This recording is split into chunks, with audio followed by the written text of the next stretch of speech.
6 सितंबर 1965 की सुबह तक कौन जानता था कि तारीख के सीने पर जरूरत और अजमत के नाकाबिल फरमोश कसीदे दर्ज होने को है। किसे मालूम था कि सरजमीन पाक व हिंद ला इलाहा इल्लल्लाह मोहम्मद रसूल अल्लाह के मानने वालों की हुब्बत व हमियत से धुलने वाली थी। और किसने तसव्वुर किया था कि इस ममलुकत खुदादाद की हिफाजत के वास्ते बूढ़ी बच्चे और जवान अपनी सीनों से ऐसी दीवार ताने खड़े हैं जो दुश्मन की तोपों का हौसला पस्त कर देगी। और फिर 6 सितंबर 1965 की सुबह रेडियो पाकिस्तान गूंजता है। ये रेडियो पाकिस्तानी है। असर पाकिस्तानी फेल मार्शल मोहम्मद अयूब खान कौम से खिताब फरमाएंगे। मेरे अजीज हम वतनों, इस्लाम अलैकुम। 10 करोड़ पाकिस्तानियों के इम्तिहान का वक्त आ पहुंचा।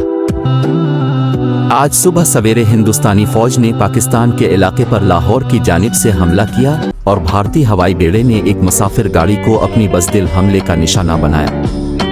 पाकिस्तान के 10 करोड़ अवाम जिनके दिल की दरकुन में ला इलाहा इल्लल्लाह मोहम्मद रसूल अल्लाह की सदा गौन रही है, इस वक्त तक चीन से नहीं बैठेंगे जब तक दुश्मन की तोपें हमेशा के लिए खामोश ना हो जाएं। और उसके साथ ही वतन अजीज का बच्चा बच्चा जज्बा जिहाद से सरशार हो गया।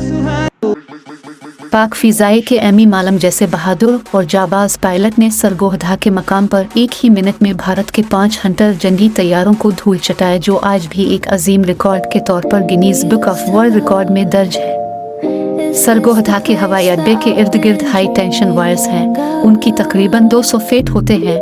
तो एक उनमें से जहाज कलाम किया, इसको मैंने मिसाइल मारा और मुझे पता भी नहीं लगा कि वो कब पायलट कापस से निकला। जब इसके करीब से मैं गुजरा तो देखा कि वो पायलट कापस में नहीं है और उसके जहाज के इर्द गिर्द आग लगी हुई है। मेजर अजीज बटी शहीद की क़ियादत में पाक फौज के बहादुर जवानों ने दुश्मन के बढ़ते टैंकों के रास्ते में अपने जिस्मों की फसील खड़ी कर दी।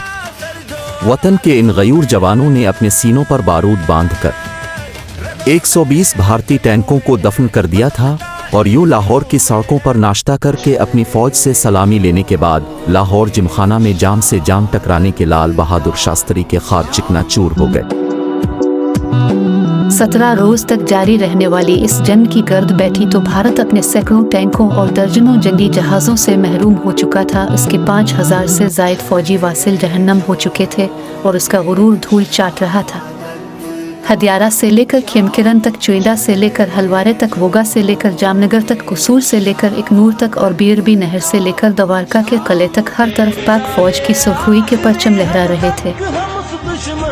इस सुनहरी तारीख का एक एक लफ्ज़ जो हमारे शहीदों के लहू से दरख्शां है, ये अजीम दिन हमें शहीदों की कुर्बानियों, गाजियों की जुर्रत और अपने अजदाद की वफाओं की याद दिलाता है। इस मिट्टी का एक एक ज़रा उन शहीदों के खून के एक कतरे का मकरूज है। जिन आज़ाद फ़ज़ाओं में आज हम सांस ले रहे हैं, इसके एक छूके में उनके मुक़द्दस लहू की खुशबू गुंधी है। दुश्मन याद रख ले कि ममलुकत खुदादाद पाकिस्तान का एक एक सफ़ौत अपने मादर वतन से बेइंतहा बेपाया और बेहद मोहब्बत करता है। जब भी घेरा तुझे जुल्मतों ने, कभी मशली जान लिए हम मुकाबिल रहे, हमने मर के तुझे सुरखरू कर दिया, हम भी तेरे शहीदों में शामिल रहे।